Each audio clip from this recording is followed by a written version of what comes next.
Our top story, the Enforcement Directorate has frozen security holdings of a Kolkata-based Hawala operator of worth 580 crore. This following raids in connection with the Mahadev app case. Now, the Central Probe Agency seized cash and valuables during the raids as well, is what NDTV has learned. Now, this comes barely 2 days after the ED had conducted searches at 17 locations across Mumbai, West Bengal, Delhi, Chhattisgarh and Madhya Pradesh.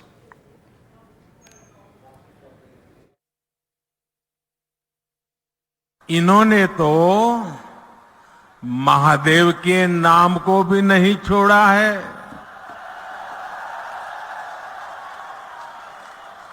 दो दिन पहले ही रायपुर में बहुत बड़ी कार्रवाई हुई है। रुपयों का बहुत बड़ा ढेर मिला है।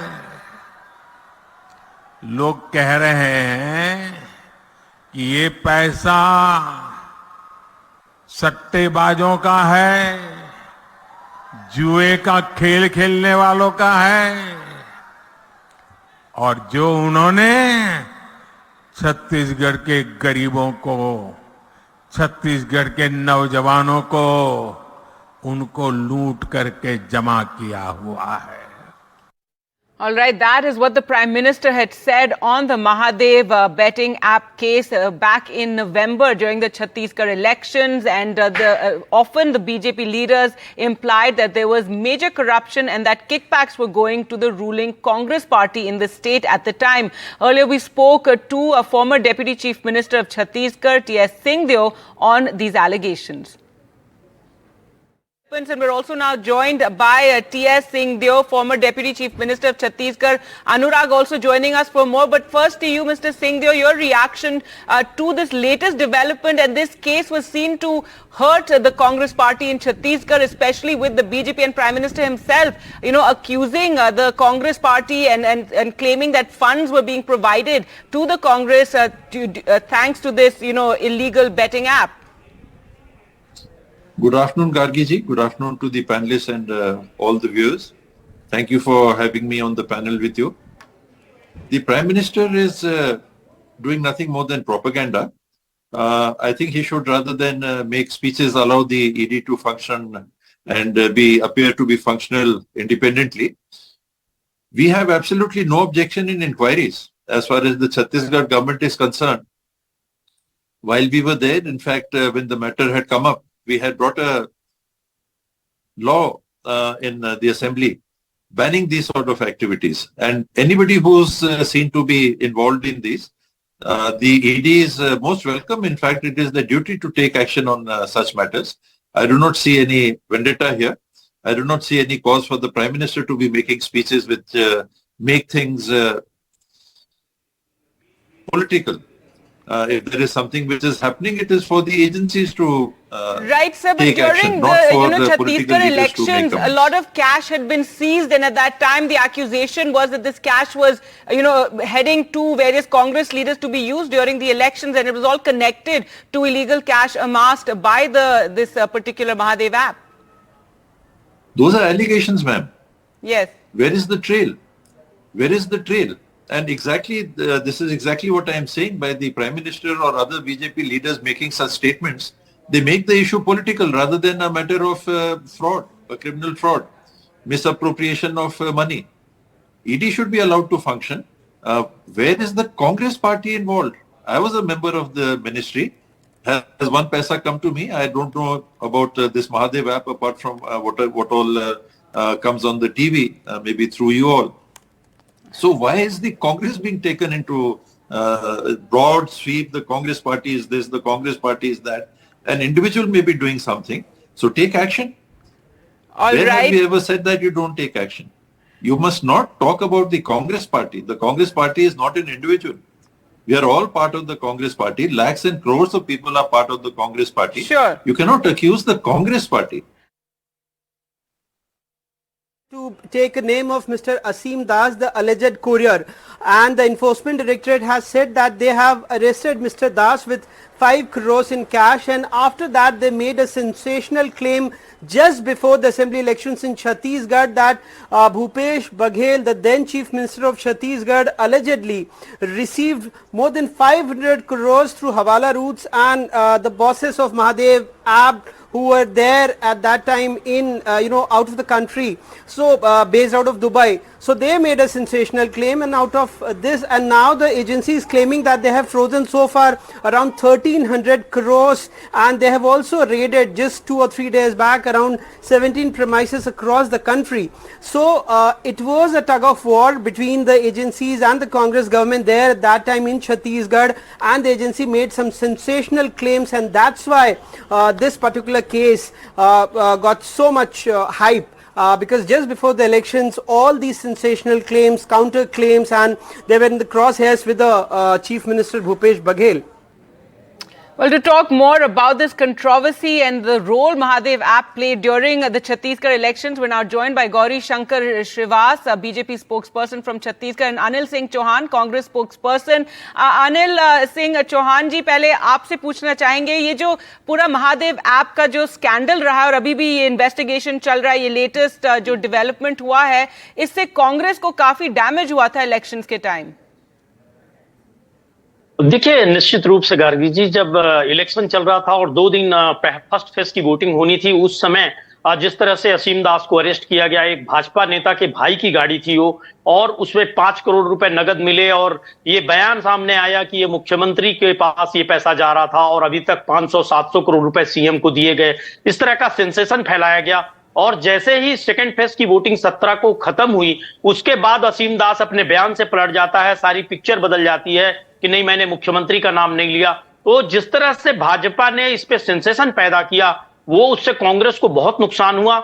और आज जितनी वारदात इस तरह की होती हैं, आप देखिए, भारतीय जनता पार्टी उसको पॉलिटिकल रंग देती है। इसमें बहुत बड़ी भूमिका महादेव ऐप की रही, जबकि महादेव ऐप को लेकर छत्तीसगढ़ सरकार ने दर्जनों स्टेट में छापेमारी की, करोड़ों की संपत्ति जब्त की, और कई बार सेंट्रल गवर्नमेंट को लिखा कि आप इस ऐप को बैन करिए, क्योंकि स्टेट गवर्नमेंट बैन नहीं कर सकती किसी ऐप को, और जो दुबई में इसका सरगना बैठा है उसको गिरफ्तार करिए। लेकिन सालों बीत जाने के बाद भी सेंट्रल गवर्नमेंट के कान पे जू नहीं रहेंगी, ये ऐप चलता रहा, युवाओं को गुमराह किया जाता रहा, और आखिरी में सेंसेशन पैदा करके कांग्रेस की सरकार को बदनाम करके बड़ी मात्रा में वोटर्स को प्रभावित किया गया, और कहीं ना कहीं कांग्रेस के चेहरे को कुरूप करने का प्रयास किया, मुख्यमंत्री की छवि को खराब करने का प्रयास किया गया, और राजनीतिक लाभ इस ऐप के माध्यम से लेने का प्रयास किया गया। ऑल राइट, गौरी शंकर श्रीवास, आपका इसके बारे में क्या कहना है? ये कांग्रेस कह रही है कि ये इस पूरे मामले को फैलाया गया इलेक्शन से पहले, और नेगेटिविटी ये फैलाई गई और एक्यूजेशंस बने उस समय, बट अभी तक कुछ प्रूव नहीं हुआ है, कुछ कोर्ट में अभी कोई एविडेंस ऐसे सामने नहीं आई है। Congress senior leader mister T.S.. Sidhu, this is the propaganda, this is not propaganda. Congress money earning agenda, यही एजेंडा पिछले 5 साल हमको देखने मिला। बड़े आश्चर्य की बात है कि मुख्यमंत्री के गृह जिले का एक जूस बेचने वाला एक व्यापारी 20,000 करोड़ की साम्राज्य का मालिक बन जाता है, दुबई में शान शौकत से शादी करता है। प्रदेश उसी जिले के लगभग 2,000 से ज्यादा युवा गायब हैं, दुबई में जाकर शिफ्ट हो गए हैं, और राज्य सरकार को भनक तक नहीं लगती है। भनक इसलिए नहीं लगती क्योंकि ये ऑर्गेनाइज क्राइम जो हम कहते हैं वो कहीं हमको देखने मिला तो छत्तीसगढ़ में मिला। अधिकारी, कांग्रेस पार्टी के नेता, मुख्यमंत्री, उनके सलाहकार, सब तक हिस्सा पहुंच रहा था। ईडी ने जो चार्जशीट यहाँ पर दाखिल किया उसमें प्रदेश के कई बड़े बड़े नामचीन आईपीएस जो छत्तीसगढ़ में कांग्रेस पार्टी के सरकार के रहनुमा थे, उनका नाम आया है। सारी चीजें प्रमाणित हो रही है, सारे अभिलेख हमारे पास में, सारे दस्तावेज हैं। असीम दास जी के पास जो कैश की बरामदी हुई है वो कोई छोटी मोटी घटना नहीं है। सरकार किसकी थी उस समय?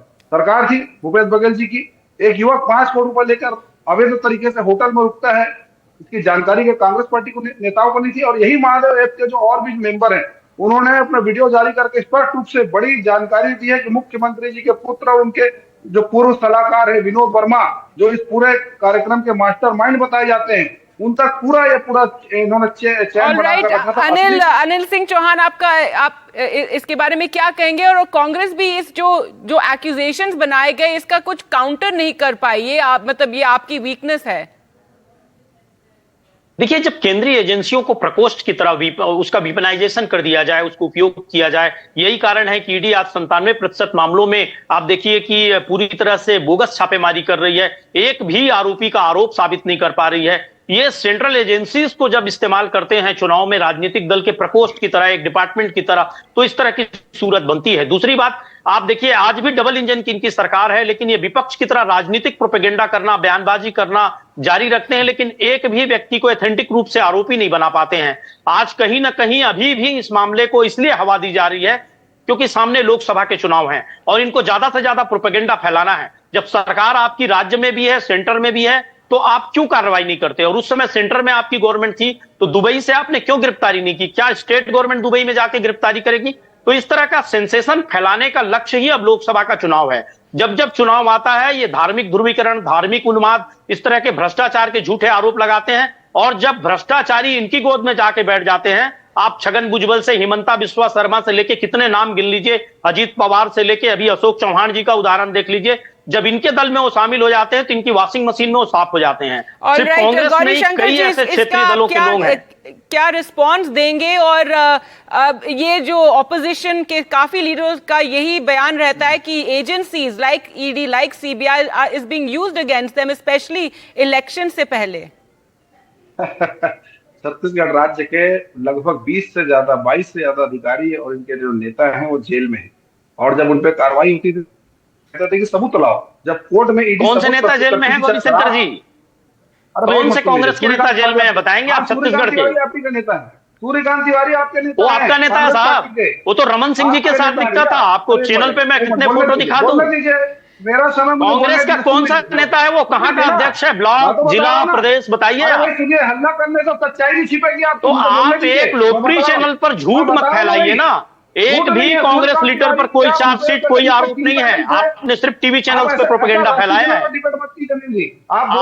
आप इस तरह की झूठी बातें मत करिए। राष्ट्रीय चैनल है, उसकी गरिमा बनाकर रखिए। अगर आप कहते हैं कि कांग्रेस का नेता आरोपी था जेल में है, जो ये जो मेन विलेन है इस जो महादेव ऐप का जो दुबई में बैठा हुआ है, उनके अगेंस्ट अभी तक क्यों कोई एक्शन नहीं लिया गया? हमने अक्सर देखा है दुबई से तो सेंट्रल गवर्नमेंट ले आती है लोगों को, उनको क्यों नहीं लाया गया अभी तक? गार्गे जी रवि उप्पल जी को डिटेन किया गया है। प्रत्यर्पण की जो कार्रवाई है लगातार जारी है, इनकी जानकारी होनी चाहिए। जिस दिन रवि उप्पल समेत सारे लोग भारत आएंगे, सबसे पहले वो किसका नाम लेंगे सबको मालूम है। इसी प्रकार जब कोल स्कैम में कार्रवाई हो रही थी तो कहते थे हमारे संरक्षण दे रहे हैं आप उनको, ताकि आपको राजनीतिक लाभ मिलता रहे। वहीं से वीडियो जारी कराते हैं आप दुबई में बैठाकर, ताकि उसका पॉलिटिकल लाभ लिया जा सके। ये सारा देश समझता है। जिस तरह से आपने वहीं दुबई से वीडियो जारी करा के आप यहाँ पॉलिटिकल लाभ ले रहे हैं उसका, आप कभी भी गिरफ्तारी करनी नहीं चाहते लोकसभा तक। आपको ये सेंसेशन पैदा करके रखना है। Thank you both for joining us on the program. Thank you Gauri Shankar Shrivas and Anil Singh Chauhan. So as you can see, a very heated argument over these developments in the Mahadev app case. This comes as the Enforcement Directorate has frozen the security holdings of a Kolkata-based Hawala operator, and these investigations continue. The Congress claiming the BJP is needlessly accusing them in this case, though the BJP, as you heard there, claiming the kickbacks were going to the Congress leaders in Chhattisgarh.